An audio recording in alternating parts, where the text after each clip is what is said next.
Aqui eu estou usando... Tá, não? Aqui eu estou usando aqui a NVI, tá? 18, versículo 13.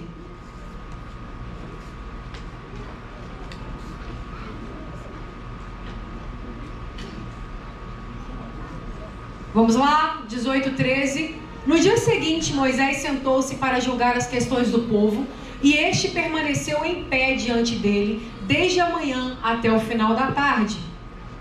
Quando seu sogro viu tudo o que ele fazia pelo povo, disse: o que é que você está fazendo? Porque só você se senta para julgar, e todo este povo o espera em pé, desde a manhã até o final da tarde? Moisés lhe respondeu: faço isso porque o povo me procura para que eu consulte a Deus. Toda vez que alguém tem uma questão, esta me é trazida, e eu julgo entre as partes e ensino-lhes os estatutos e as leis de Deus. O sogro de Moisés respondeu: o que você está fazendo não é bom. Você e o seu povo ficarão completamente esgotados, pois essa tarefa é pesada demais. Você não pode executá-la sozinho. Agora ouça o meu conselho e que Deus esteja com você. Seja você o representante do povo diante de Deus e leve a Deus as questões deles. Oriente-os quanto aos estatutos e às leis, mostrando-lhes como devem viver e o que devem fazer. Escolha, porém, dentre todo o povo, homens capazes, tementes a Deus, dignos de confiança e que odeiam o ganho desonesto. Estabeleça-os como chefes de 1.000, de 100, de 50 e de 10. Eles atuarão como juízes do povo em todos os momentos. Trarão a você apenas as questões difíceis, as mais simples eles mesmos julgarão. Isso tornará mais leve o seu fardo, porque eles o dividirão com você. Amém?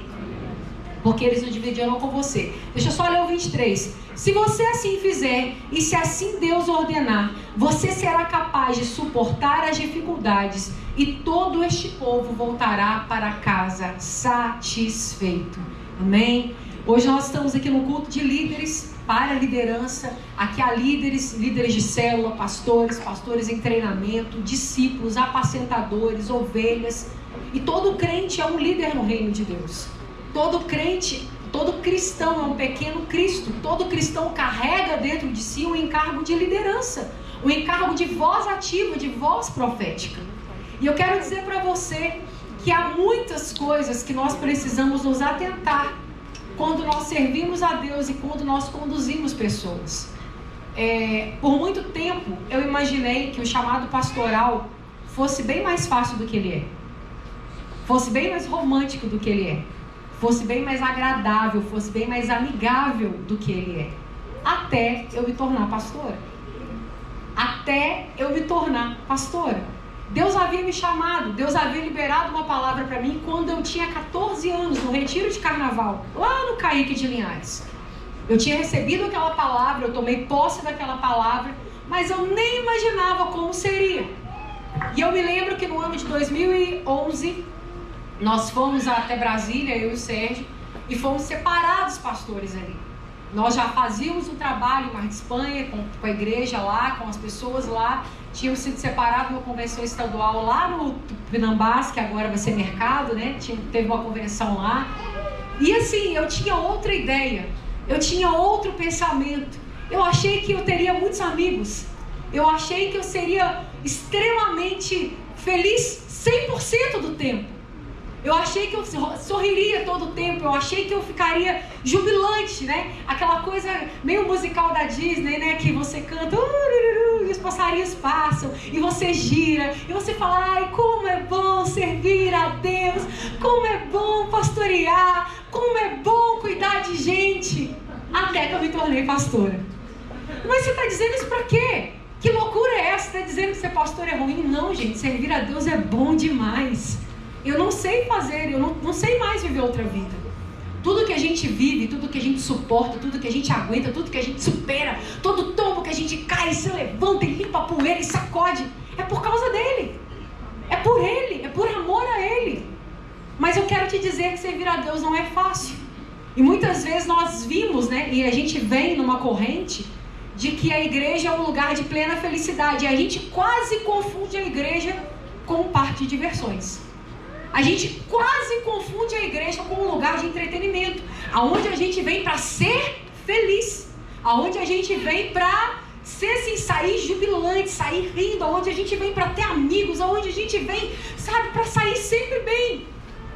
E a vida com Deus vai acontecendo, a vida com Deus vai sendo gerada, e as fichas vão caindo, e as coisas vão acontecendo, e você vai vendo, olha, não é ruim, mas não, eu tenho os momentos maus, eu tenho os momentos de cansaço, eu tenho os momentos de fadiga, eu tenho os momentos de exaustão. Eu não sei se você já ficou exausta, eu exausto, eu já fiquei. Eu não sei se você já pediu a Deus para parar, eu já pedi. Eu não sei se você pensou em desistir, eu já pensei. Eu não sei se você já abriu mão de algo que Deus te deu, eu já abri. Eu me lembro que no ano de 2014, no Gênesis de 2014, eu estava sentada, e eu conto isso porque eu já fui tratada e curada nisso, porque é uma das coisas que eu mais me arrependi na vida de ter dito. E eu disse para o Senhor, Deus, eu estou sofrendo muito, eu não quero mais. Se é isso que é servir ao Senhor, eu não quero mais. A igreja tinha sofrido um abalo, uma divisão, um problema, e a gente no olho daquele furacão, e sofrendo, e quem é pastor sabe que você sofre calado por amor ao povo. Você sofre calado por amor à igreja, você sofre calado por amor ao reino, você sofre calado por amor à palavra, porque é Deus quem te justifica, não é a sua boca. E você sabe que o seu silêncio é justificado pelo Senhor. E eu ali naquele turbilhão de coisas, eu disse para Deus, Deus, se é isso, eu não quero mais. E eu abri mão do meu chamado no dia 31 de dezembro de 2014. Só que eu sofri as consequências disso. Eu estava exausta, eu estava esgotada, eu estava me sentindo mal, me sentindo abandonada, me sentindo traída, eu estava me sentindo, sabe, deixada de lado. E não era por pessoas, não era por Deus, era pela própria igreja. Quem estava aqui o dia que o Abraão contou a nossa história, ele colocou como se assim, na verdade ele expôs mais o lado do Sérgio, né, da fragilidade, tudo que o Sérgio viveu. Mas o Júnior lembra uma vez que eu cheguei no ensaio aqui, e o Júnior, eu e o Júnior, a gente se conhece há muitos anos, eu tenho o Júnior como meu irmão mesmo, sabe? E ele olhou pra mim e falou assim, você não tá bem, né? E eu lembro que eu fiquei chorando, eu chorei, sabe aquele choro assim de escorrer, meleca, lágrima e tudo? Eu fiquei chorando, e eu falei, Júnior, eu não aguento, eu não tô aguentando, eu só sabia chorar, e chorar e me derramar ali. E eu vivi esse tempo, eu vivi um tempo de exaustão. E eu precisei ser tratada, eu precisei ser curada, mas eu precisei também entender a palavra de Deus, entender o propósito de Deus, entender que coisas más também acontecem com pessoas boas, que coisas ruins também acontecem mesmo que você esteja fazendo aquilo que é bom, mesmo que você esteja fazendo aquilo que é correto, mesmo que você esteja vivendo uma vida a todo custo, a todo preço, diante da presença de Deus, coisas ruins também acontecem. No texto aqui que nós lemos, eu vou avançar com o texto, mas eu quero resumir isso que a gente leu. Moisés estava com o povo. E diga comigo, povo. É povo? Quem aqui é líder de célula, só diga amém. Amém. Antes de você liderar uma célula, você imaginou que era do jeito que é? Não. Você imaginou que era o quê? Um anfitrião que fazia coxinha com catupiry, toda a célula, e que te recebia com um sorriso no rosto, e que te perguntava como é que você estava, e as pessoas que você convidava iam de bom grado, e elas não tinham problemas, elas só sentavam, elas só recebiam, e a célula fluía, e toda a célula era um milagre, era um paralítico andando, era um cego enxergando, era um mudo falando, era ou não era? Você não imaginou que fosse assim? Você imaginou que a sua célula ia ser a Disney? Cheio de princesa, cheio de Mickey para te abraçar, aquela coisa linda. E aí você começou a liderar um povo. Você começou a liderar uma célula. E diga, povo tem problema. E povo tem muito problema. Muito. Olha, não precisa nem ser pastor não. Se você é apacentador, você já está pagando o preço. Se você é discipulador, você já está pagando o preço. Se você só está trazendo um amigo na igreja, você está pagando o preço. Deixa eu te dizer, povo tem problema, povo tem questões, povo não é 100% do tempo legal, você ama, você está junto, mas nem 100% do tempo é só festa. Vai ter o dia de choro, vai ter o dia de problema, vai ter o dia de encrenca, vai ter o dia de briga, vai ter o dia. E a Bíblia diz que Moisés estava com um povo que havia saído do Egito há 40 dias. 40 dias, 40 dias, 1 mês e 10 dias, gente. 40 dias atrás, o que você estava fazendo? 40 dias atrás, aquele povo estava no Egito. Fazia recém que eles tinham passado no meio do mar. E o mar abriu e o povo passou. E aí ele via aquelas coisas, e Faraó lá atrás, e a água engolindo o Faraó, e as pragas do Egito, e não sei o que. E o povo viveu aquilo tudo. E os primogênitos dos israelitas não morreram. 40 dias. E o povo já estava cheio de problema. O povo já estava cheio de perturbação. O povo já estava cheio de causa para julgar. O povo já estava com tanto problema que Moisés tinha que ficar o dia inteiro sentado julgando. E o sogro de Moisés foi visitar, a Bíblia diz. E ele observou aquela confusãozinha ali. Observou aquela situação. E disse: Moisés, o que você está fazendo? Você fica aí sentado o dia todo, desde que clareia o dia até o final do dia. Eu não vejo você orar, eu não vejo você jejuar, eu não vejo você ler Bíblia, eu não vejo você ter um devocional, eu não vejo você gastar tempo com a sua família, porque você tem sogro e tem esposa, eu não vejo você fazer nada, eu não vejo você fica só sentado julgando o problema de um povo que há 40 dias atrás estava saindo do cativeiro, agora está rumo à terra prometida e está cheio de problema. Você, Moisés, o que você está fazendo? E Moisés disse o que eu e você dizemos. Eu estava trabalhando, meu sogro, estava servindo a Deus, estava cuidando do povo. E eu não sei se você percebeu, Jetro disse para Moisés: o que você está fazendo não é bom. O que você está fazendo, diga comigo, não é bom. Não é bom. Jetro não disse para Moisés: o que você está fazendo é errado. Era certo, era o necessário, só não era bom. Era o correto, era o que deveria ser feito. As pessoas têm problemas e esses problemas precisam ser resolvidos. Só que o que Moisés fazia era o certo, que não era bom. E Jetro então dá um conselho para Moisés: comece a observar pessoas, comece a observar os líderes que você tem no seu meio, comece a observar quem você treina, quem você confia, quem está com você. Comece a observar os chegados, comece a observar os fiéis, comece a observar os sensatos, comece a observar os honestos, comece a observar os verdadeiros, comece a observar aqueles que amam a verdade, que amam a justiça, que amam o povo, que amam a igreja. E ele dá algumas qualidades para essas pessoas. Ele diz assim: olha, o que você está fazendo não é bom, você e o seu povo ficarão esgotados, porque essa tarefa é pesada demais. E aí ele disse assim: olha, mas escolha dentre todo o povo, versículo 21, homens capazes, diga comigo, capazes, tementes a Deus, dignos de confiança e inimigos de ganhos desonestos. Diga comigo, capazes, tementes a Deus, dignos de confiança e inimigos de ganhos desonestos. Capazes, tementes a Deus, mas o que? Dignos de confiança e inimigos de ganhos desonestos. Havia algumas qualidades para Moisés observar dentro do povo, como há algumas qualidades que Deus observa em mim e em você. O Senhor escolhe, Ele chama pessoas capazes.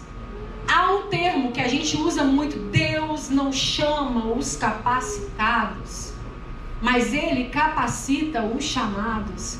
Está escrito lá em Aurora 14:35, parte B do versículo. Meu irmão, deixa eu te chamar, deixa eu te falar uma coisa, deixa eu abrir seus olhos. Deus não chama incapaz, não. Deus chama capazes. Com Davi foi assim, com Moisés foi assim, com Jesus foi assim, com Maria foi assim, com Esther foi assim, com Débora foi assim. Comigo e com você não pode ser diferente, porque Ele não tem 2 pesos e 2 medidas. A balança do Senhor é uma só. E aí você vai dizer: mas que capacidade eu tenho que ter? Capacidades espirituais dignas. Nós que estamos aqui, nós que somos igreja do Senhor, precisamos ser pessoas capazes. E eu sempre digo isso quando eu ministro dízimos e ofertas: capacidade é tamanho. Capacidade é aquilo que cabe. O que cabe em você. Moisés precisava encontrar homens que cabia um povo dentro deles, que cabia uma igreja dentro deles, que cabia uma promessa dentro deles, que cabia uma palavra dentro deles, que cabia o amor ao Senhor dentro deles. Essa capacidade Deus enxerga em você. Ah, mas e se eu falar inglês é melhor? É só uma língua que pode ser confundida, lá em Gênesis 11. Ah, mas e se eu souber dirigir é melhor? É só uma habilidade. Ah, mas e se eu tiver seminário teológico? É um conhecimento, mas isso não determina a sua capacidade. Por isso que Deus chama aqueles que não sabem ler, aqueles que não sabem escrever. Por isso que Deus chama aqueles que não falam direito. Mas Deus chama. E essas pessoas não são menos capazes que eu e você. Que às vezes temos faculdade, graduação, pós-graduação, outros idiomas, outras especializações. E a gente se acha o gás da Coca-Cola. Não. Deus chama os capazes. E a capacidade quem vê é Ele. Porque Deus não vê como vê o homem, mas Deus vê o... Diga, Deus não vê como vê o homem, mas Deus vê o coração. A sua capacidade está dentro do seu coração. Tem muita gente linda, podre de coração. Tem muita gente habilidosa, podre de coração. Tem muita gente, sabe, assim ó, visível, mas não tem tamanho, não tem grandeza, não cabe nada de Deus dentro dessas pessoas. Essas pessoas não têm capacidade de receber, de abrigar, de estar com nada de Deus dentro delas. E para ser usado por Deus, você precisa ter capacidade. A segunda coisa, você precisa ser temente a Deus. Deixa eu te falar uma coisa, o temor ao Senhor é o princípio de toda a sabedoria. Não existe líder que não tema a Deus. Muitas decisões que nós tomamos, de fazer, de não fazer, de falar, de não falar, de ir ou de ficar, de juntar ou de separar, estão baseadas no nosso temor a Deus. Eu tenho um temperamento forte. E eu não nego, mas o meu temperamento não me controla. O que precisa me controlar é o meu temor a Deus. As minhas atitudes não são pautadas nas minhas vontades, naquilo que eu acho, naquilo que eu quero fazer, naquilo que eu penso em fazer, nas minhas opiniões. Eu aprendi a ser conduzida e dominada pelo temor ao Senhor. E é porque eu temo a Deus, é porque eu temo a Deus, que eu tomo muitas decisões, ou que eu deixo de tomar, que eu deixo de fazer muitas coisas. O temor ao Senhor me faz ir, mas Ele também me faz voltar. O temor ao Senhor me faz gritar, mas Ele também me faz calar. O temor ao Senhor me faz correr, me faz até voar, mas Ele também me faz ficar quietinha, paradinha, sem mover um dedo. Porque o temor ao Senhor é o princípio. O temor ao Senhor é o princípio de tudo aquilo que eu preciso saber. O temor ao Senhor é o princípio de tudo aquilo que você precisa saber para ser usado por Deus. Eu estou falando aqui para líderes, para pessoas que estão aqui terça-feira de noite, depois de um dia de trabalho, porque querem ser usadas por Deus. Você não está aqui porque você quer dinheiro, isso aqui não é campanha financeira. Você não está aqui porque quer um namorado, isso aqui não é rosa ungida, não é campanha do amor. Até que tem gente que quer namorado, mas não é a campanha do amor, tá? Não é. Você está aqui porque você quer receber mais de Deus. Você está aqui porque você quer ser cheio, e não cheio para si. Não cheio para virar um mar morto que não deságua, mas cheio para derramar. Diga, cheio para derramar. E o temor do Senhor é que vai fazer isso com você. E a Bíblia diz, dignos de confiança. Digno de confiança. Eu e você precisamos ser pessoas dignas. Dignas, merecedoras, ganhadoras, contempladoras de confiança. Você precisa ser uma pessoa, como dizem aí, ponta firme. É sim, sim, é não, não. Da sua boca não sai mentira, da sua boca não sai maledicência, da sua boca não sai injúria, da sua boca não sai perjúrio, da sua boca não sai fofoca, da sua boca não sai conversa torta. Você é uma pessoa firme, digna de confiança.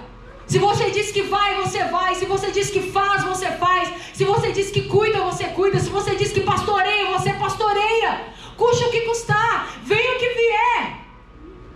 Digno de confiança é uma pessoa que ama a Deus e vai suportar, porque o Senhor confiou nela.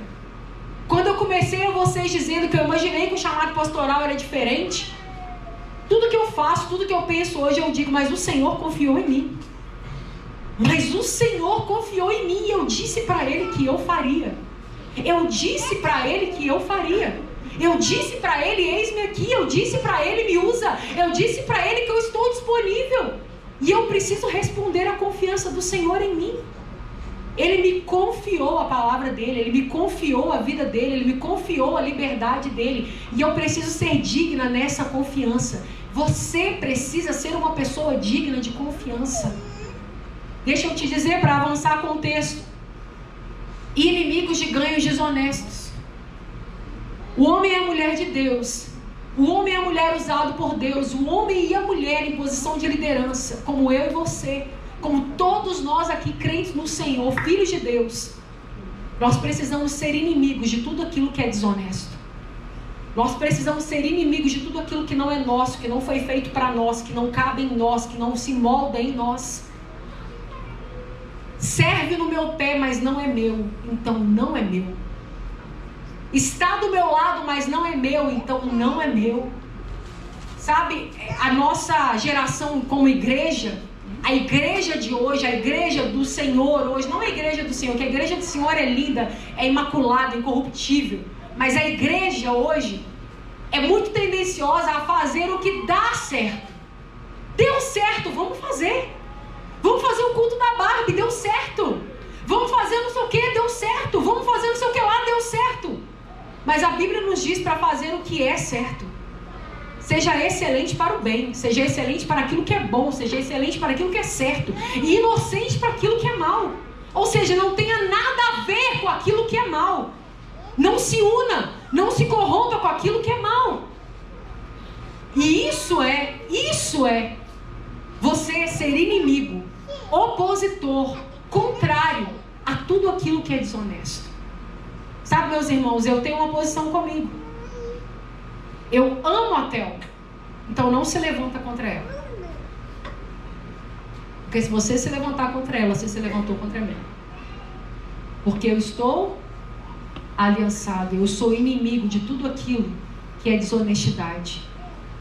Tudo aquilo que é sabotagem, tudo aquilo que é, sabe, que vai ferir alguém que eu amo.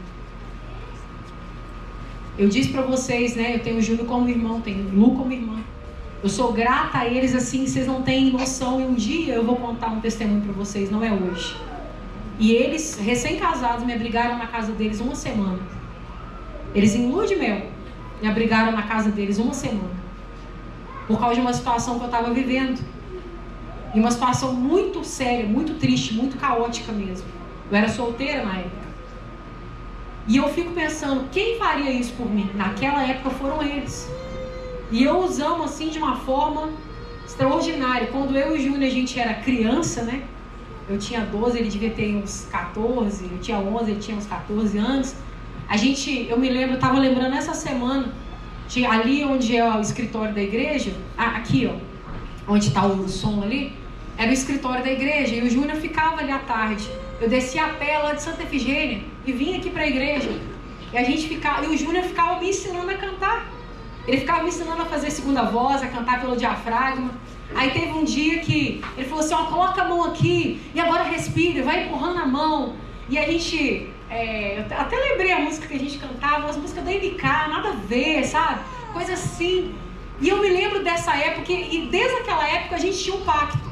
Nós éramos em 3 amigos, eu, o Júnior e mais uma outra pessoa. E a gente disse assim, olha, todo mundo aqui vai ser padrinho dos filhos de todo mundo aqui vai ser padrinho de casamento de todo mundo, e a gente vai viver junto até o final da vida. E a gente tinha um caderno que a gente anotava os nossos sonhos ministeriais, e a gente falava, olha, nós vamos fazer isso, nós vamos fazer aquilo, nós vamos fazer aquilo outro, e vamos ter escola disso, e vamos formar líder assim, Lembra disso, Júnior? E a gente passava tardes e dias e semanas, e tinha louvor profético, e tinha seminário. E a gente vendia tudo, vendia bala, vendia roupa, vendia o que quisesse para poder ir nos seminários. E às vezes ia eu, o Júnior e essa outra pessoa. E a gente passava lá o final de semana. O Júnior depois foi para o Paraguai, foi estudar, né? E eu fico pensando, gente, como que eu não vou ser inimigo de quem se levanta contra ele? Como que eu não vou me opor a quem se levanta para ganhar desonestamente algo contra quem eu estou aliançado? Ou contra a minha aliança? E eu estou falando de uma pessoa, mas muitas vezes nós, como líderes na igreja, não nos levantamos para defender a igreja que nós congregamos. Para você não perder a amizade, você fica calado enquanto alguém mete o pau na igreja. Para ser agradável, para ser político, para ser corretamente político, você fica lá caladinho enquanto alguém está descendo a malha nos pastores, está descendo a malha na liderança, no líder de célula, no líder de ministério. E é sempre assim, eu acho, eu penso, e você está lá calado. Seja inimigo desse tipo de conduta. Se levante, diga, você está errado, meu irmão. Você está errado. Sabe o que é o bom de você ser sincero e amigo? Você fala, e a pessoa sabe que você é sincero e a verdade saiu ali, pronto. Nós precisamos ser esse tipo de gente. Moisés chamou esse tipo de gente. E Jetro deu esse conselho. Moisés então seguiu o conselho de Jetro e começou a fazer isso. E deixa eu te dizer uma coisa, a partir daquele momento Moisés teve tempo para ouvir a voz de Deus. Moisés teve tempo para começar a ouvir os planos de Deus para aquele povo. Sabe, quando eu e você começamos a funcionar na igreja, quando eu e você começamos a ser esse tipo de líder, esse tipo de gente, esse tipo de pessoas dentro da igreja, as coisas começam a fluir. Se você não percebe, Moisés aceitou o conselho do sogro e fez tudo como ele tinha sugerido. Escolheu homens capazes de todo Israel e colocou como líderes do povo, chefes de 1.000, de 100, de 50 e de 10, versículo 26. Esses ficaram como juízes permanentes do povo. As questões difíceis levavam a Moisés, e as mais simples, porém, eles mesmos resolviam. Então Moisés e seu sogro se despediram, e este voltou para sua terra. E aí Israel segue para o Monte Sinai. Deixa eu te dizer uma coisa, muitas vezes quando eu e você não funcionamos, a igreja continua estacionada. A igreja estava num acampamento de lamentações, num acampamento de problemas, num acampamento de esquecimento das promessas. Havia 40 dias que aquele povo saiu do Egito, mas eles tinham tantos problemas que se esqueciam da promessa. Se esqueciam de levantar acampamento, se esqueciam de sair daquele lugar. Aquele povo no deserto era como nômade, eles não tinham lugares estabelecidos para morar. Só que deixa eu te falar uma coisa, quando líderes não funcionam, a igreja não anda. Quando o líder não funciona, o povo não anda. Quando o líder não funciona, o povo não caminha. Quando o líder não funciona, a igreja não avança para a promessa. Você está esperando a promessa sair do altar, mas deixa eu te dizer, meu irmão, você faz parte desse altar. A sua célula faz parte desse altar. O seu pastoreio, o seu discipulado, o seu apacentamento, aquela ligação, aquela mensagem, aquela visita, faz parte desse altar. Todo milagre que Deus fará nessa igreja começa aqui, mas passa pelas suas mãos. Todo milagre que Deus fará nessa igreja, tudo aquilo que Deus fará, começa por aqui, mas passa por você. Enquanto aquele povo, enquanto aqueles líderes não foram levantados, não começaram a funcionar, a igreja permanecia parada no mesmo lugar. Mas quando eles se estabeleceram como juízes permanentes, ou seja, como aquelas pessoas que estariam permanentemente cuidando do povo, zelando pelo povo, ajudando o povo, o que é fácil eu resolvo, o que é difícil eu subo, se está ok aqui, vamos resolver, vamos colocar para frente, pessoas proativas, pessoas dinâmicas, pessoas apaixonadas por almas. Quando tudo começou a funcionar, o povo segue em direção ao Monte Sinai, em direção ao lugar onde Deus falaria com Moisés, em direção ao lugar onde Deus liberaria os mandamentos, onde Deus liberaria as normas. Era importante que aquele povo chegasse lá, era importante que aquele povo saísse de onde eles estavam estacionados. Mas quando a liderança começou a se mover, o propósito de Deus começou a se mover junto com eles. Capítulo 19, versículo 4. O Senhor disse assim a Moisés: vocês viram, mandou Moisés dizer ao povo, vocês viram o que fiz ao Egito e como os transportei sobre asas de águia e os trouxe para junto de mim. Agora, se me obedecerem fielmente e guardarem a minha aliança, vocês serão o meu tesouro pessoal dentre todas as nações, embora toda a terra seja minha, e vocês serão para mim como um reino de sacerdotes e uma nação santa. Essas são as palavras que você dirá aos israelitas. Moisés vai, se consagra, sobe e Deus fala com ele. Você precisa dizer ao povo: se separe, se consagre. Você precisa dizer ao povo: esteja comigo, se une a mim. Vocês são meus sacerdotes, vocês são meu povo. Aquela liderança começou a trabalhar, aquele pastor que era Moisés começou a ouvir a voz de Deus no propósito que Deus queria, e Deus começou a chamar o povo para se consagrar. Deus começou a chamar o povo para se separar. Deus começou a chamar o povo para se achegar a Ele. Deixa eu te dizer, a única palavra que Deus tem para liberar da minha boca e da sua é: arrependa, é chegar do reino de Deus, achegue-se a Deus, Ele se chegará a vós outros. Deus quer te usar para isso. Deus quer te usar para você pregar o arrependimento genuíno, para você pregar a conversão genuína, para você pregar a palavra de Deus de uma forma genuína. Essa é a mensagem que Deus vai te dar e que você precisa entregar, sendo alguém temente a Deus, sendo alguém capaz, sendo alguém digno de confiança, sendo alguém inimigo da desonestidade. Há uma mensagem que você precisa liberar, há uma mensagem que você precisa pregar. E aí a Bíblia diz no versículo 7, Moisés voltou, convocou as autoridades do povo e lhes expôs tudo que o Senhor havia lhe mandado falar. E o povo todo respondeu unânime: faremos tudo que o Senhor ordenou. Faremos tudo que o Senhor ordenou. Moisés então recebeu o recado de Deus, convocou o povo e disse para o povo: olha, Deus disse isso. Vamos nos consagrar, vamos nos separar, vamos nos achegar. E o povo todo, a Bíblia diz, parece redundância, né? E o povo todo disse unânime, todo e unânime. Se é todo é unânime, se é unânime é todo. Mas essa redundância tem um significado, reforço.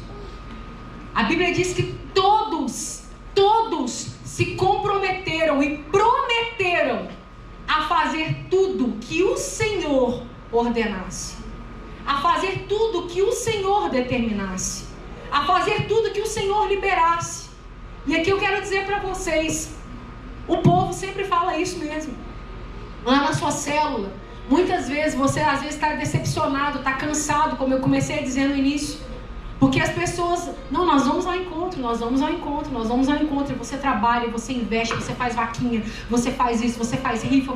Chega na hora, a pessoa não vai. E você busca a pessoa para ir no pré-encontro e a pessoa não vai. Às vezes você está consolidando uma pessoa, investindo tempo, investindo dias, investindo anos na vida de uma pessoa. E essa pessoa de repente, do nada, vira as costas. É assim mesmo, o povo promete. O povo diz que vai fazer. O povo é unânime. Todo o povo é unânime e diz: faremos tudo que o Senhor nos ordenar.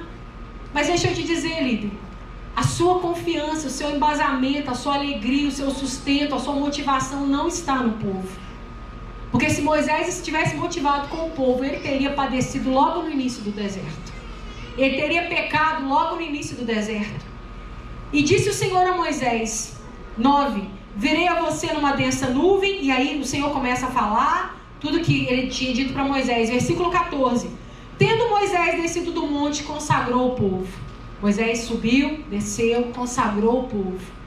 Moisés, como voz do Senhor, trouxe consagração para o povo, trouxe rendição ao povo.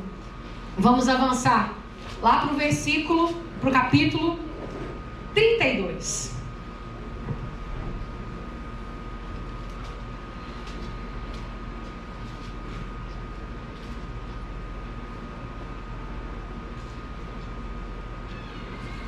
No final do capítulo 19, Moisés então se separa para subir ao Monte Sinai.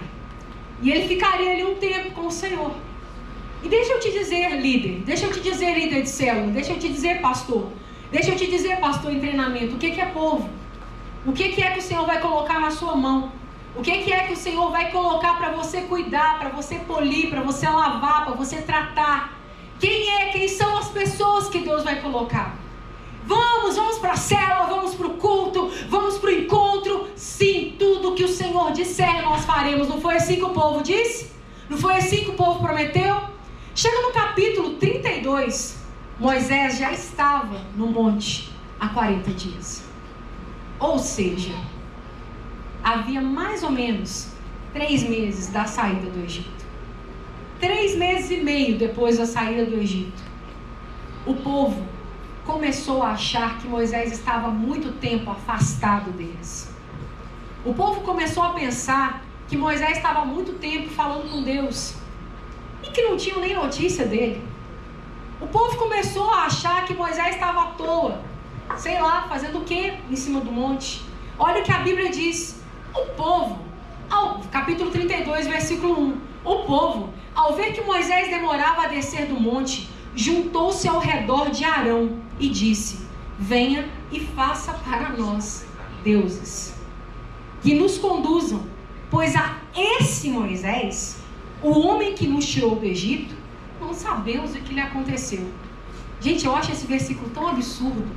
Eu leio isso, me dá uma indignação santa, me sobe um sangue santo na cabeça santa, que eu fico assim indignada. Eu não sei se para você, se você conseguiu ter essa percepção. Moisés está recluso no Monte Sinai, ouvindo Deus, pagando preço, falando com Deus por causa de um povo que tinha uma promessa, que tinha uma palavra de herdar uma terra, que era escravo, que há 3 meses estavam no Egito comendo cebola, comendo melão, vendo praga, sabe, fazendo tijolo para Faraó, e Faraó forçando o trabalho. Vocês têm muito tempo para servir a Deus, vou multiplicar esse trabalho. Esse povo estava livre. Esse povo tinha sustento, esse povo tinha pastor, esse povo tinha a presença de Deus. E aí quando tudo começa a querer funcionar e os líderes começam a trabalhar e o povo se move, o povo vai para o Monte Sinai, para o pé do Monte Sinai, as coisas começam a acontecer. Moisés está lá ouvindo Deus. Do capítulo 20 ao capítulo 32, Moisés está ouvindo Deus. Deus está falando com Moisés, Deus está dando normas sanitárias, Deus está dando normas de conduta, Deus está dando normas de pastoreio para Moisés. Deus estava ensinando a Moisés a cuidar daquele povo, a respaldar aquele povo, a tratar aquele povo. Deixa eu te dizer, 2 milhões de pessoas dá muito trabalho. Você está achando que a sua célula com 5 está te dando trabalho? Olha para Moisés. Olha para Moisés, ele ficou 12 capítulos da Bíblia ouvindo Deus falar com ele, recluso num monte, separado num monte, para que Deus falasse com ele dia e noite, chuva e sol, vento, tempestade, frio, sei lá o que aconteceu naquele tempo. Mas Deus falava com ele acerca daquele povo, das necessidades do povo. Só que povo não entende. Povo não entende. A mesma multidão que recebeu o milagre de Jesus foi a multidão que disse: crucificam, crucificam, crucificam, crucificam. Povo é assim. Você faz, você gera, você cuida, você investe, você ama, você respalda. Crucificam, crucificam, crucificam. O mesmo povo que disse para Moisés no capítulo 19: nós faremos tudo aquilo que Deus mandar. No capítulo 32, chamarão. Arão é o que de Moisés? Arão era, diga, irmão, irmão, irmão. E era o pastor do povo. Enquanto Moisés estava no monte, Arão era o pastor do povo. Ficou na função de pastoreio do povo. É tão absurdo que o povo se reúne, chama Arão, irmão de Moisés, e diga para ele assim, e diz para ele assim: faça para nós deuses. Porque esse Moisés, sabe aquele tratamento? Essa Thelma, esse Girandir, essa Juliana, esse Sérgio, sabe? Esse, sabe? Esse Moisés, a gente não tem notícia dele, a gente não sabe o que está acontecendo. Faça para nós deuses, Arão, para que nos conduzam. Deixa eu te perguntar uma coisa, para ficar mais absurdo ainda na sua cabeça: quem tirou o povo do Egito? Diga, quem tirou? Quem tirou o povo do Egito? Moisés. Quem foi o Deus que tirou o povo do Egito? O Senhor. Eles disseram para Arão: nós não sabemos o que aconteceu com Moisés, faça para nós deuses para que nos conduzam. Eles se esqueceram do líder, eles se esqueceram do pastor, eles se esqueceram do Senhor. Gente, esse povo viveu anos, séculos, debaixo de uma escravidão. E de repente eles viram as costas para Deus, pedindo para que Arão, o pastor, construísse para eles deuses, para que eles fossem conduzidos pelo deserto. Eles não queriam nem a terra. Eles não queriam nem a terra. Eles queriam só ser conduzidos pelo deserto. Versículo 2 disse assim, para ficar mais absurdo ainda: respondeu-lhes Arão: tirem os brincos de ouro de suas mulheres, de seus filhos e de suas filhas e tragam-nos a mim. Todos tiraram seus brincos de ouro e os levaram a Arão. Ele os recebeu, diga comigo, ele os recebeu e os fundiu, transformando tudo, vamos dizer junto, transformando tudo num ídolo. Transformando tudo num ídolo, que modelou com uma ferramenta própria, dando-lhe a forma de um bezerro. Então disseram: eis aí os seus deuses, ó Israel, que tiraram vocês do Egito. Mais absurdo que o povo procurar um líder para isolar o outro líder e se esquecer de Deus, é este líder aceitar a proposta do povo e se corromper. E agora eu quero começar a mensagem com você de fato, te perguntando que tipo de líder você tem sido e quais são os bezerros de ouro que você está construindo dentro dessa casa. Eu quero te fazer uma pergunta íntima. Que tipo de Arão você tem sido? Que tipo de irmão você tem sido? Que tipo de pastor você tem sido? Que tipo de líder você tem sido? E quais são os bezerros de ouro que você, com as suas ferramentas, com as suas mãos, você tem construído aqui dentro? Deixa eu te dizer uma coisa: enquanto Moisés ouvia a voz de Deus, o povo se rebelava. Enquanto Deus liberava a palavra, o povo se rebelava. Enquanto a promessa de Deus continuava ativa, o povo se esquecia dela. Enquanto a terra prometida estava lá no destino, o povo havia esquecido até para onde queria ir. Só que Arão era a pessoa que tinha que ter dado um basta. Eu e você somos a pessoa que tem que dar basta aqui dentro. Quando chega um assunto, quando chega um bezerro, quando chega uma proposta, quando chega um Deus estranho, é você que tem que dizer: você está louco, irmão? Você pirou? Você desviou? Você está perturbado? Você está precisando de ajuda?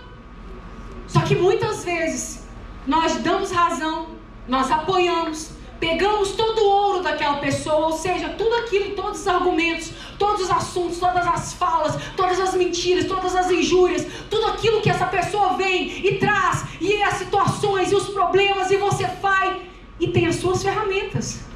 A Bíblia diz que Arão fez o bezerro com ferramenta própria. Para que o pastor tinha ferramenta de fundir ouro no deserto? Ele não era ourives, ele era pastor. Ele não vendia joia, ele pastoreava o povo. Ele foi chamado para ser apoiador de Moisés, não construtor de bezerro. Meu irmão, eu e você estamos construindo bezerro dentro dessa casa. Diante de Deus, eu disse para o Senhor hoje: Deus, a Ana pregou uma palavra tão maravilhosa domingo. E todo mundo, Deus me abençoou. E Deus falou, eu falei: me dá uma palavra de ânimo, me dá uma palavra de fé, me dá uma palavra de graça, me dá uma palavra para fazer a gente rir. E Deus falou: não. Então não vai ser dessa vez. Mas eu quero dizer para você o que eu e você temos construído aqui dentro. Deus não te deu ferramentas de ourives para você construir bezerros de ouro. Com as suas mãos, com as suas ferramentas, com os seus argumentos, com as suas razões, com os seus motivos, com as suas verdades. Olha, a gente vai atender as pessoas às vezes e a gente fala: mas por que você não fala? Por que você não fala a verdade? Ah, porque me disseram que não adianta. Me disseram que não adianta, que a pessoa tem os seus próprios argumentos. Gente, se levanta contra os bezerros de ouro. Tem bezerro de ouro na sua célula? Queima ele. Tem bezerro de ouro no seu casamento? Queima ele. Tem bezerro de ouro na sua casa? Queima ele. Agora, o que você não pode é aceitar as propostas, porque sempre vai ter alguém contra, sempre vai ter alguém insatisfeito, sempre vai ter alguém para desfazer o que está feito, para quebrar o que está feito. Não é tempo disso. É tempo de você dizer o que Arão devia ter feito, fazer o que ele devia ter feito. Não, basta, pare, não falem assim, não façam assim. Deixa eu te dizer uma coisa: Jó possuía, vivia todos os motivos para abandonar a Deus. E a esposa dele disse para ele: amaldiçoa o seu Deus, Jó. Amaldiçoa esse Deus que você serve e já morre de uma vez. E ele disse para ela: você fala como fala uma louca. Você fala como alguém doido está falando. Você está doida, mulher? Você pirou, mulher? Jó não amaldiçoou Deus, mesmo tendo razões, motivos humanos para isso. Jó não construiu bezerros de ouros com a sua dor, com as suas queixas, com os seus problemas. Arão falhou miseravelmente quando ouviu o povo, acatou o povo, pegou o ouro do povo e fez com as suas próprias mãos e com a sua própria ferramenta, fez bezerros de ouro, para que o povo adorasse e considerasse como o Deus da travessia do deserto. Tem muita gente querendo dar solução para a sua vida, muita gente querendo dar solução para o seu casamento, muita gente querendo dar solução para o seu chamado, para o seu ministério, muita gente querendo dar solução para esta igreja. São bezerros de ouro, são deuses da travessia. Esta igreja nasceu, foi gerada desde 1970 e ela continuará por uma voz, a voz de Deus. Amém. Por uma palavra, a palavra de Deus, por uma direção, a direção de Deus. E se está nascendo um bezerro de ouro no nosso meio, que você não seja Arão para permitir isso, nem para fazer isso com as suas próprias mãos, mas que você seja aquele que se levante para gritar contra toda idolatria, contra falsos deuses, contra falsas ideias, contra mentiras, contra falsas mensagens. Você precisa ser a pessoa que para isso. A Bíblia diz, olha que absurdo, ele os recebeu e os fundiu, transformando tudo num ídolo. Arão sabia, Arão tinha conhecimento de quem era Deus, como eu e você temos. Mas a nossa frouxidão enquanto crentes nos faz transformar muita coisa em ídolo na nossa vida e aqui dentro da igreja. Quando eu digo, eu sempre penso nessa linha, sempre não, mas comecei, desde que eu aprendi, eu penso dessa forma. Eu só compro roupa para vir na igreja, porque se a roupa não serve para eu vir aqui, não serve para eu ir em lugar nenhum. Eu não tenho vida, minha vida matrimonial, minha vida espiritual, minha vida familiar, minha vida profissional, minha vida espiritual, minha vida ministerial. Não. Eu não sou uma mexerica para ser cheia de goma. É uma coisa só. É tudo uma coisa só. Minha vida familiar, minha vida espiritual, minha vida matrimonial, minha vida de mãe, minha vida de doida, minha vida de mulher. É tudo uma coisa só. É uma coisa só. Sabe por quê? Eu dou acesso a isso tudo ao Senhor. Eu rendo isso tudo ao Senhor, eu presto contas a isso tudo ao Senhor. E eu não posso deixar que coisas se levantem na minha vida. E a Bíblia continua. Olha o que aconteceu. Vendo isso, versículo 5, 32:5. Arão edificou um altar diante do bezerro e anunciou: amanhã haverá uma festa dedicada ao Senhor. Na manhã seguinte ofereceram holocaustos e sacrifícios de comunhão. O povo se assentou para comer e beber e levantou-se para entregar a farra. Sabe por que muita gente começa a pecar dentro da igreja? Porque tem bezerro de ouro no meio dela. Todas as vezes que você permite que bezerros de ouro sejam levantados dentro desse lugar, coisas erradas começam a acontecer aqui dentro. Porque um abismo chama outro abismo. Um pecado chama outro pecado. A Bíblia não diz que nós somos levados de glória em glória, porque uma glória chama outra glória, mas uma desgraça chama outra desgraça. E todas as vezes que você permite, que você negligencia a sua postura de cristão, de homem e mulher de Deus, e deixa que bezerros de ouro sejam construídos aonde você está, seja lá onde você estiver, as coisas vão começar a acontecer de uma forma desordenada. A Bíblia diz que o povo, que até então era um povo retirado do Egito, vou frisar isso com vocês, era escravo, foi liberto, saiu do Egito, atravessou o Mar Vermelho, viu o faraó sofrer as consequências e recebeu a promessa de Deus e viu tantos sinais, prodígios, milagre, maravilha. Era pastoreado por Moisés, e aquele povo que tinha uma promessa, que tinha uma palavra, esse mesmo povo se assentou para comer e beber. Enquanto Moisés consagrava, eles comiam e bebiam. Enquanto Moisés se separava, eles se entregavam. E se levantou para se entregar à farra.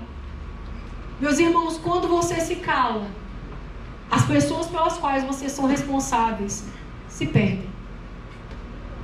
Um líder precisa se posicionar. É momento de você chamar a sua célula e falar: vamos jejuar, vamos orar, vamos consagrar, vamos para o monte, vamos pagar o preço, vamos fazer uma campanha de oração. Ontem eu estava aqui na reunião do bispo. Essa semana eu estou fazendo assessoria do pastor Abraão. E eu estava aqui na reunião do bispo à noite. E eu conheço a maioria dos pastores da superintendência, quase se não todos. E eu abraçando um, abraçando outro, abraçando um.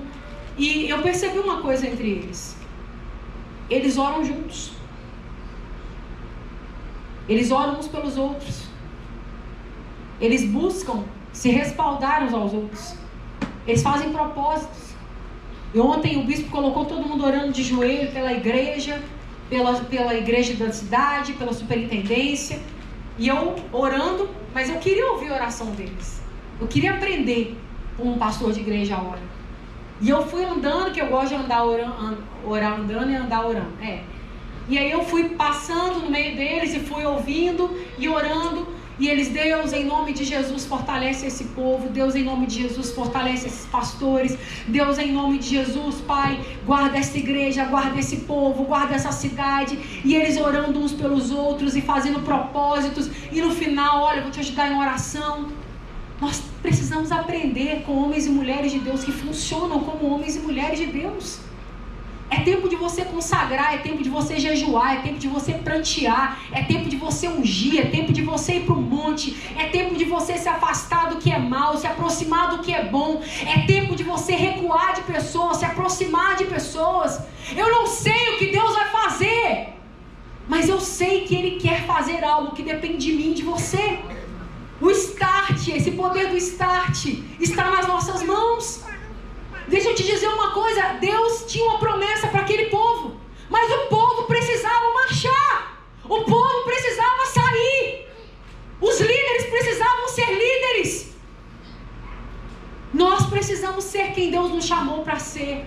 Lá na sua célula você não é qualquer um, mesmo que você só seja uma pessoa aparentemente sentada recebendo, você não é qualquer um. O seu líder de célula já participou de uma célula, hoje ele lidera uma célula. Sabe, não há nada mais prazeroso que você funcionar servindo a Deus. Você se vê nas mãos do Senhor como instrumento dele. Não é nada para mim, não é nada meu, nada vem de mim. Isso é mais maravilhoso ainda. Você saber que o que está acontecendo não tem nada a ver com você, mas tem a ver com ele, porque vem dele. E você vê vidas sendo salvas, vidas sendo transformadas, divórcios sendo revertidos em casamento. Como eu fiquei feliz o dia que o pastor Abraão foi nos Dias Alianças aqui, de ver a história dos pais da Joane. Falei: meu Deus, se aconteceu com eles, pode acontecer com os meus pais. Se aconteceu com eles, pode acontecer com outras pessoas, porque o Senhor é o mesmo, o Senhor não muda. E quando a gente vê o que Deus faz no meio de quem se coloca na mão dele, a gente fala: meu Deus, por que eu estou errando tanto enquanto ser líder? Por que eu sou tão permissivo? Por que eu deixo as coisas erradas acontecerem ao meu lugar e eu não levanto a minha voz? E eu não dou um basta, e eu não paro. E eu não digo não. Sabe, eu prefiro que as pessoas às vezes me vejam como grossa. Eu conto para as meninas, sempre no Way, e eu digo para as meninas: olha, fiquem atentas. Fiquem muito atentas. As moças precisam ficar atentas. E eu digo assim: olha, eu estava na porta da igreja uma vez. Um rapaz, um homem, aqui da igreja, chegou e olhou pra mim, e ele era meio inconveniente. Ele disse pra mim assim: boa noite, meu amor, meu bem, alguma coisa assim que ele me chamou. Boa noite, meu amor, boa noite, meu bem. Eu olhei bem pra cara dele, mas bem assim. Eu disse: olha, eu acho que você tá enganado. Eu acho que você tá me confundindo. Meu nome é Aurora. Pra você, pastor Aurora. Assim mesmo. Vocês sabem que eu não sou assim, geralmente não, né? E olha, meu nome é Aurora. Pra você, pastor Aurora, Mas se ainda te restar alguma dúvida, o meu marido Sérgio está lá no altar, você pode ir lá perguntar meu nome para ele. Meu irmão, eu não me arrependo de ser assim. Porque qualquer intenção do inimigo parou naquele lugar. Parou naquela hora. Parou ali.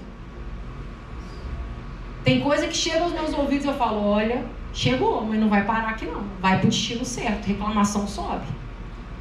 Porque aqui eu não sou museu para ficar guardando peça não, gente. Eu não sou pátio do Detran para ficar com o carro encalhado aqui não. Não sou Mar Morto para ficar só entulhando coisa aqui não. E eu não me arrependo de ser assim. Eu sei ser amorosa, sei ser boa, sei ser generosa, sei ser amiga. Mas eu também sei ser direta e eu aprendi isso. Eu tinha uma grande dificuldade de corrigir, eu tinha uma grande dificuldade de dizer não, eu tinha uma grande dificuldade de impor limites, eu tinha uma grande dificuldade de fazer o que devia ser feito com medo da reprovação, do isolamento das outras pessoas, porque eu tinha uma necessidade de aceitação gigantesca. Só que ao mesmo tempo que Deus foi trabalhando algumas coisas em mim, Ele também foi trabalhando isso. E eu sei que aquilo que eu não corrigir, Deus vai me cobrar. Aquilo que eu não cortar, Deus vai cobrar. Aquilo que eu não consertar, Deus vai cobrar. E chegou o tempo desta igreja se levantar. Chegou o tempo desta igreja abolir, retirar, quebrar os ídolos. E eu vou te dizer, tem muito ídolo no nosso meio. Tem muita gente ainda fazendo passeio no meio da igreja. Líder fazendo passeio no meio da igreja. Esse tempo passou. O Senhor está à porta. Se você não percebeu, Jesus está voltando. O arrebatamento da igreja é iminente. A volta de Jesus é iminente. Deixa eu te dizer uma coisa. Os dias estão passando assim, ó. Você piscou, gente. Esses dias era Gênesis. Nós já estamos no mês de março. Daqui a pouco começa o treinamento para o musical de novo. E a gente, ano passado, não sei se vocês tiveram essa percepção, a gente piscou, chegou em dezembro. Era uma coisa atrás da outra, uma coisa atrás da outra, uma coisa atrás da outra, uma coisa atrás da outra. E a gente estava assim, ó, o tempo está passando rápido. Não é tempo da igreja ficar calada, não é tempo da igreja negligenciar. Arão teve uma oportunidade de parar a loucura daquele povo, mas ele foi conveniente, conivente com aquela loucura. Será que eu e você não temos sido assim? Deus estava lá com Moisés e Deus fala assim, Moisés, deixa eu te falar uma coisa. Está acontecendo um problema gravíssimo no meio do povo. O povo está se rebelando, o povo está adorando outros deuses, desce lá e conserta essa bagunça. Desce lá e corrige essa bagunça. Desce lá e faz o que um líder tem que fazer. Desce lá e faz o que um pastor tem que fazer. Porque alguém lá pirou. Alguém lá aceitou a virar as costas para mim. Deixa eu te falar, o povo havia prometido, mas o povo se esqueceu. Pessoas prometem, mas pessoas se esquecem. Pessoas dizem que te amam, mas pessoas te abandonam. Pessoas dizem que amam a Deus e abandonam ao Senhor. Mas você tem que ser a pessoa que para os construtores de bezerro, aqueles que desejam deuses para adorar. Aqui dentro, na sua casa, no seu trabalho, onde você estiver, você deve ser a pessoa do basta. Você deve ser a pessoa do chega. Você deve ser a pessoa que para qualquer rumor, qualquer intento de Satanás. Eu estava dizendo naquela hora, eu não me importo que me vejam como brava. Às vezes eu sou, mas eu prefiro ser essa pessoa e falar a verdade e servir a Deus do que ser aquela que concorda com aquilo que desagrada ao meu Deus. Porque no final das contas, você pode ficar com raiva de mim, mas quem me salvou não foi você. Quem pagou o preço por mim não foi você. Quem olhou para mim quando eu não prestava, quando não era nada, ainda não sou, mas não era nada mesmo, eu era menos alguma coisa, foi o Senhor. E é para Ele que eu presto contas, é para Ele que eu devo satisfação, é para Ele que você deve satisfação. A Bíblia diz, importa a mim agradar ao Senhor. Importa a mim agradar ao Senhor. Há pessoas que Deus coloca na nossa vida e elas acrescentam, elas trazem felicidade, elas trazem gozo, elas trazem regozijo, elas floreiam, elas perfumam o nosso chamado. Há amigos que a Bíblia descreve como mais chegados que irmãos. Há discípulos que são tão chegados tão chegados, mas até esses podem te decepcionar. Jesus chamou 3, Pedro, Tiago e João. Pedro negou Jesus. Pedro negou conhecer a Jesus. E olha, se é Pedro ainda tá bom. Mas Jesus tinha 2 discípulos que eu vou te contar uma coisa, viu? Jesus tinha muito discípulo topzera. Pedro era um cara, eu imagino Pedro, gente, como uma pessoa extremamente engraçada. Porque todo sanguíneo é engraçado, né, Xaxá? Todo sanguíneo é doido. E eu imagino Pedro, né, Pedro? Eu imagino Pedro, igual Pedro, assim, muito doido. Vamos cortar a orelha do soldado. Não vai falar assim com Jesus, não. Vamos cortar a orelha. A gente enterra, mata que a gente enterra o corpo, né, Pedro? Eu imagino Pedro assim. Mas olha, isso é uma bênção. É uma bênção ter um Mateus, é uma bênção ter um Lucas. Mas Jesus chamou para o pastoreio dele Judas. Jesus chamou para o pastoreio dele Tomé. Porque fazia parte do propósito. Nem tudo aquilo que Deus vai colocar na sua mão vai gerar só alegria, mas ainda assim é para você pastorear, é para você cuidar, é para você fazer acontecer o plano de Deus. Nem todo mundo vai trazer para você alegria, nem todo ministério, nem todo trabalho vai trazer para você alegria, mas ainda assim trabalhe, mas ainda assim sirva, mas ainda assim dedique. Vai ter o Pedro, vai ter o Tiago, vai ter o João. Era aquele cara fofo, amoroso. Vocês já viram The Chosen, gente? Quem é que já viu The Chosen? Levanta a mão. Vocês choraram? Gente, o Sérgio chora vendo The Chosen, eu acho tão fofo. Ele chora, teve um... Foi um episódio que você chorou mesmo. Mas teve um episódio que... Gente, o que é isso? Adoramos? Chega lá e é The Chosen. Ai, gente, é muito bom. Quando a gente vê, né, Deus vai trazendo. Eu tenho pessoas aqui na igreja que eu amo demais. Tem pessoas aqui na igreja, assim, que... Na verdade, é quase impossível, quase nenhum que eu não amo, né? Assim, às vezes eu não amo porque eu não conheço. Mas tem pessoas que são muito diferenciadas na nossa vida, né? Tem uma pessoa, gente, que ela não tá aqui, mas eu já falei isso pra ela. E ela, assim, se você abrir meu Instagram lá, ela manda mensagem o dia inteiro, eu mando mensagem o dia inteiro pra ela, de meme. E a gente até ri, né? Que a gente conversa por meme. A Karina. Karina é discípula da Lu. A Lu tem uma característica na liderança dela. A liderança dela inteira é gente boa. O povo dela é 10 mesmo, o povo dela é fiel, o povo dela é divertido. E a Karina é aquela pessoa, né, toda... Né? Ela é a brisa suave da manhã, né? E a Ana Paula e eu somos a ventania, né? Aí, e a amiga dela. Mas a Karina é uma grata surpresa na minha vida. É uma pessoa que eu não imaginei que fosse se aproximar de mim e me abençoar tanto como ela me abençoa. Eu estou falando dela, mas há outras pessoas aqui na igreja. Assim que eu olho, eu falo, Deus, foi o Senhor que colocou essas pessoas na minha vida. Foi o Senhor que colocou essa igreja na minha vida. Foi o Senhor que colocou você aqui para esta igreja. Às vezes você não sabe, mas você é essencial na vida de alguém. Às vezes você não sabe, mas você é essencial na vida, no ministério, no chamado de alguém. Eu estava lá em Belo Horizonte semana passada, e aí o Senhor falou comigo assim, pega tal versículo e manda para tal pessoa da igreja. E aí eu peguei o versículo, copiei e mandei para essa pessoa pelo WhatsApp. Falei, olha, estava aqui com o Senhor mandou essa palavra para você. A pessoa me mandou um áudio, liberando uma palavra, liberando resposta de Deus, e dizendo que estava orando por mim, e já desceu os mantos, e já colocou o coque, e já mandou a palavra, e eu fiquei em língua estranha para lá, e ela para cá. E eu falei assim, gente, essa pessoa nem é próxima de mim, mas olha como Deus usa. Essa é a igreja que você faz parte, esse é o povo que você cuida. Deus vai te dar pessoas extremamente maravilhosas, vai te dar os difíceis também. Judas traiu, Tomé duvidou, mas todos eram discípulos, todos tinham o seu propósito. O propósito de Tomé era afirmar a identidade de Jesus. O propósito de Judas era fazer com que Jesus cumprisse a minha e a sua salvação, o meu e o seu resgate na cruz. Até os difíceis têm seu propósito. Deixa eu te dizer uma coisa, não abra mão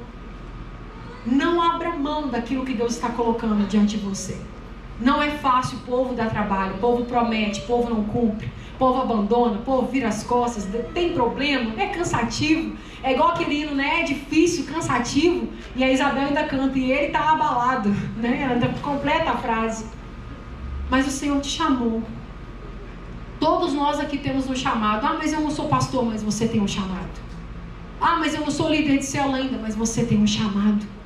Você foi chamado por Deus para cuidar de vidas. Você foi chamado por Deus para calar a voz do inimigo que se levanta onde você estiver. Você tem que ser aquela pessoa que o inimigo tem medo de falar quando estiver perto de você. Sabe a música que a gente canta? O inimigo tenta laços, embaraços para me envergonhar. E aí? Mas não vai. Não vai. Não vai. Não vai. Na sua célula não vai. Na sua casa não vai. No seu casamento não vai. Na sua saúde não vai. Aonde você está não vai. Porque você não está sozinho nesta guerra. O braço forte, o Deus forte, todo-poderoso está com você. Eu quero terminar essa mensagem te dizendo, não faça como Arão.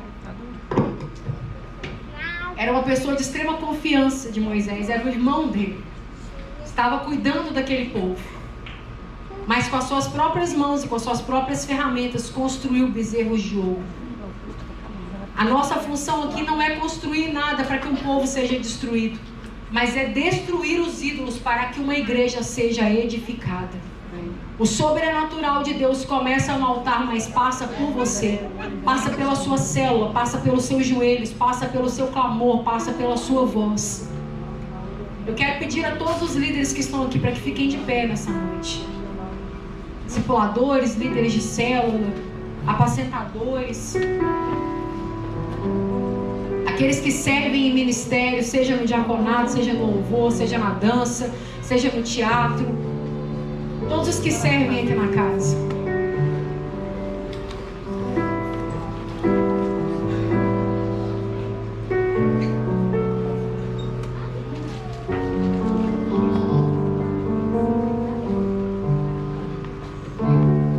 Coloque a mão à altura do seu coração. Peça a Deus para começar a trazer sobre você renovação. Peça a Deus para começar a trazer sobre você a voz dele. A voz, a voz, a voz. A voz do Senhor, a inconfundível voz do Senhor. Meu Deus, em nome de